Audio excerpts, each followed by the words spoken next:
Pourquoi est-elle une délinquante de Légion? Rena, maintenant apaisée et épanouie, va poursuivre sa carrière de mannequin jusqu'au bout. Et elle vit...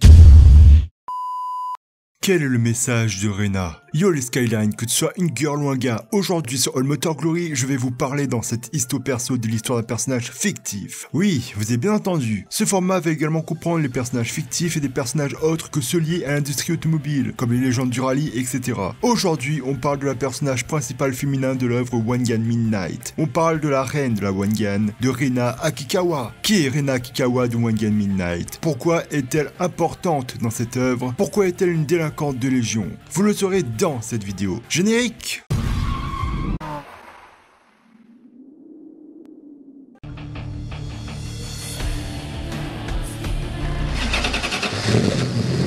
Avant de regarder cette vidéo, si vous ne connaissez pas One Gun Midnight, je vous invite soit à voir les épisodes au complet sur mon ancienne chaîne, soit à regarder mon top 6 des animes manga automobiles où il y a un résumé. Sinon vous allez être spoilé ou vous risquez de ne rien comprendre. Rena Akikawa est la personnage féminin principal du manga et animé One Gun Midnight. Elle apparaît pour la première fois dans le manga One Gun Midnight, volume 1, chapitre 3, où les lecteurs peuvent voir qu'elle conduit une Nissan Skyline BNR 32 GTR grise foncée.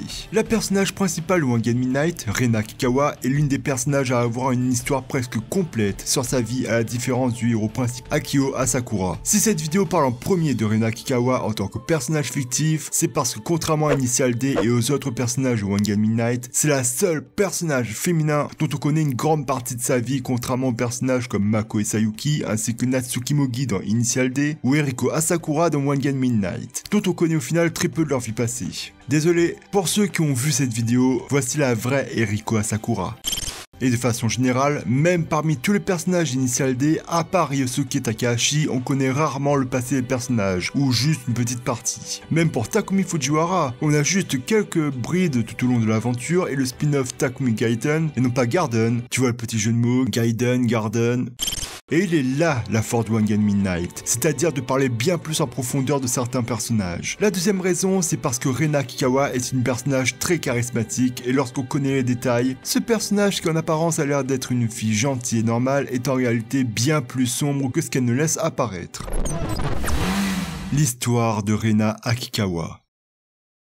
L'histoire de Rena de One Gun Midnight est classique en apparence, mais tout autre en profondeur. Le message que son histoire fait passer, qui sera expliqué plus en détail à la fin, est vraiment troublant et laisse apparaître une facette de la célébrité que beaucoup de personnes ignorent. Rena est une mannequin haut de gamme et personnalité de la télévision qui co-anime une émission automobile intitulée Drive Go-Go. C'est de là que vient le mot Actu-Go si jamais. Une émission où les dernières tendances automobiles sont présentées, un peu l'équivalent de Turbo et Automoto chez nous. Elle est très sociable, a beaucoup de connaissances, mais n'a aucun vrai petit ami. Bien qu'elle soit une idole, elle est habillée assez modestement. Comme la plupart des femmes de la série, Rena fond facilement en larmes dans certains volumes et un épisode de l'anime en particulier, mais deviendra plus forte au fur et à mesure de l'œuvre. Rena Akikawa se fera repérer très jeune. D'après les images, elle a été repérée lors de ses premières années de lycée. Rena monte de plus en plus dans l'échelle sociale du mannequinat, mais malheureusement, cela va la contraindre d'arrêter de fréquenter de plus en plus les personnes qu'elle connaît, à cause de deux raisons. La première, c'est pour l'aspect social imposé par le mannequinat. Ça serait mal vu pour une femme pareille, surtout au Japon qui est très strict là-dessus, de fréquenter des gens de la rat race ou pire, des délinquants, des délinquantes. La deuxième raison, c'est que ses camarades de classe et ses amis commençaient sérieusement à l'admirer et à la mettre sur un piédestal. Ceux-ci ont l'impression qu'ils font tâche auprès d'elle. Elle devient donc de plus en plus seule. Le plus gros déclic se passera dans un café où elle tombe sur des anciennes camarades de classe. Rena dira ses amis stupéfaits répondent en disant que sa vie est bien meilleure que la leur, ce qui achèvera définitivement l'humeur de Rena. Malgré les strass, les paillettes, les connaissances de personnes très haut placées, la fréquentation de lieux très prisés, ainsi que tous les avantages d'être une personne de ce rang, notamment côté coquin,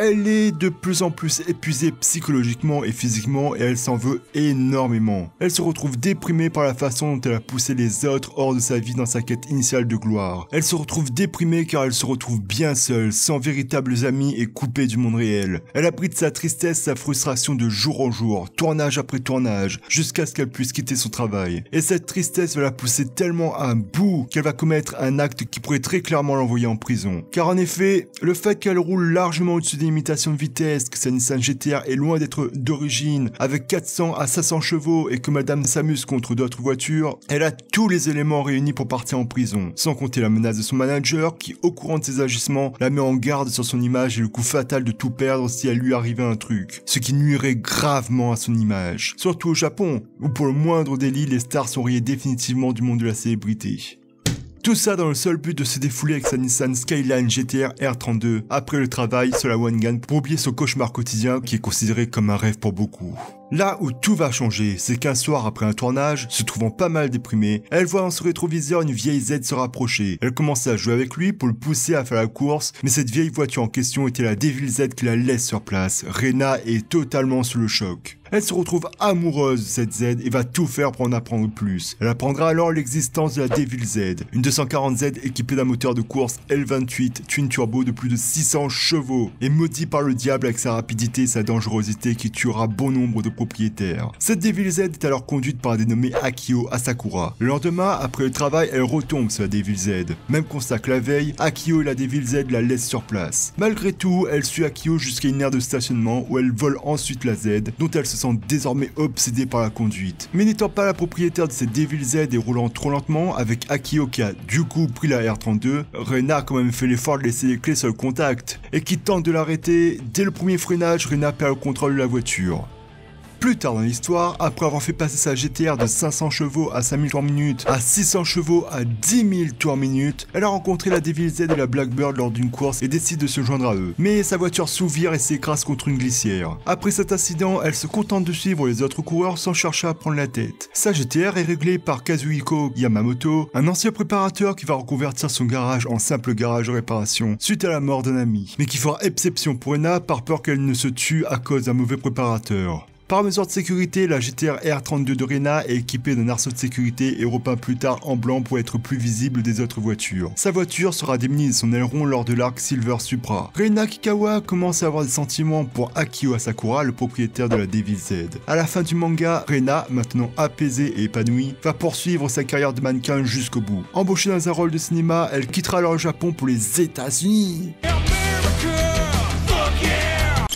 Elle laissera la R à Akiko, la plus jeune mécanicienne de l'œuvre, en attendant son retour. Après qu'Akio et la Devil Z l'aient accompagnée pour son dernier voyage, elle avouera à Akio ses sentiments et celui-ci les accepte. Akio promet à Rena de l'attendre jusqu'à son retour. Oh, c'est mignon!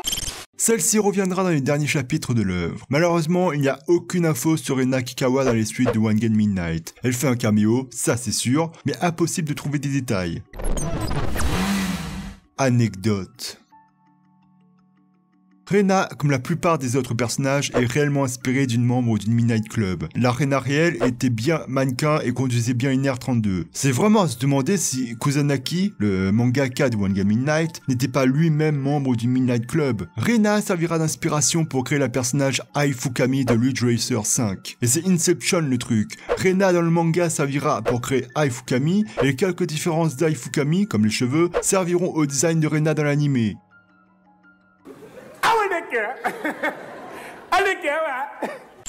Bon, en vrai, c'est du copier-coller. Même apparence, mais en plus sexy. Tout comme Rena, elle est mannequin, adore les voitures et aspire à devenir une rédactrice automobile. La seule différence, c'est que Fukami est une reine de course en plus d'être pilote, d'où sa tenue sexy. D'ailleurs, chose pour laquelle on sera tous d'accord, déjà qu'on ne voit plus de reine de course en Europe, il ne reste que le Japon, je crois, alors on ne verra plus jamais ça aujourd'hui dans un jeu de voiture à cause des féministes et des pervers. Autre anecdote intéressante, et certains l'ont remarqué au début, dans les premiers tomes du manga, Rena a des cheveux ondulés. Ils deviendront plus raides quelques chapitres après. Dans le film live action de 2009, on la voit conduire une Nissan GT-R R34 rouge au lieu de la R32 qu'elle conduit dans l'anime et la mangue.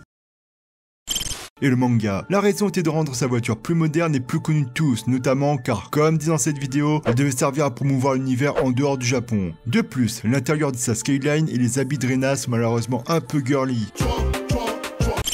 Ce qui est bien dommage, car Rena est connue pour être une fille très simple. Dans le film live action de 2001, One Gun Minute Return, Rena conduit une Nissan Skyline R34 grise. Petite anecdote du film de 2009 d'ailleurs. Pour correspondre à l'anime et le manga et au compteur d'origine des R32 GTR non GTS, bridés pour les normes à 180 km/h, ils ont pris le compteur en miles par heure des R34, ajouté un petit autocollant km/h et le tour est joué. Tout ça afin de reproduire à l'identique la scène de l'anime et le manga lorsque Rena voit la DBZ pour la première fois. Le message de Rena. Un message bien caché, mais qui révèle une vérité troublante. Rena est malheureusement une caricature de ce que beaucoup de célébrités subissent chaque jour, dans le sens où Rena a un métier formidable et qu'elle est admirée par beaucoup de personnes. Mais sa notoriété a détruit toute sa vie, qu'elle a dû dire adieu à toutes ses amitiés, qu'elle est soumise à des règles très strictes, qu'elle est reconnue presque à chaque coin de rue, etc. En gros, elle ne peut plus vivre comme une personne normale, et c'est malheureusement ce que subissent beaucoup de célébrités, dont les youtubeurs. Ajoutez à cela les folies de Rena dans une voiture, et vous pouvez rapprocher ça à la drogue, à l'alcool et les extras. Pourtant, si Rena Kikawa est le sujet de cette vidéo, c'est loin d'être un hasard. Elle est tellement charismatique et attachante que beaucoup préfèrent largement Rena Kikawa au personnage féminin d'Initial D, notamment à cause de son histoire, la raison qui l'a poussée à rentrer dans le monde de la course illégale, etc. Et elle vit. Elle ressemble à une personne normale, elle a un boulot, des passions, des émotions. C'est pour ça qu'elle est très populaire envers ceux qui ont vu et lu One Gun Midnight. Ce film est une fiction. Aucun personnage n'est réel. Le street racing est illégal.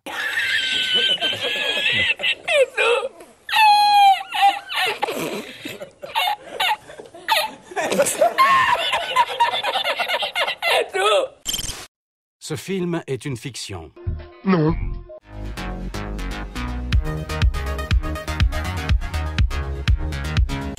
Aucun personnage n'est réel.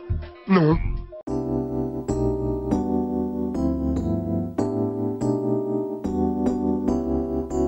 He's the one for me. There's no place I'd rather be.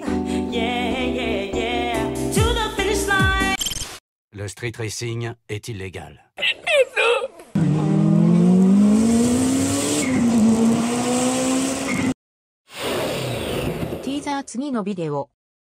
Petite annonce, il n'y aura pas de vidéo pendant un mois et aucune publication sur les réseaux. S'il vous plaît, pour éviter que la chaîne tombe dans l'oubli, n'hésitez pas à montrer mes vidéos à vos amis et à votre famille, à partager mes vidéos sur les réseaux et n'hésitez pas à parler de ma chaîne partout. Pensez également à regarder les vidéos que vous n'avez pas vues sur la chaîne, je compte sur vous, vraiment. Dites-moi ce que vous en avez pensé ou pensez au like si vous avez aimé pour m'aider sur YouTube. Sur ce, bonne journée ou soirée, gardez le sourire car c'est ce qui est le plus important dans la vie. Sauvons les 100% thermiques et gloire à l'automobile thermique.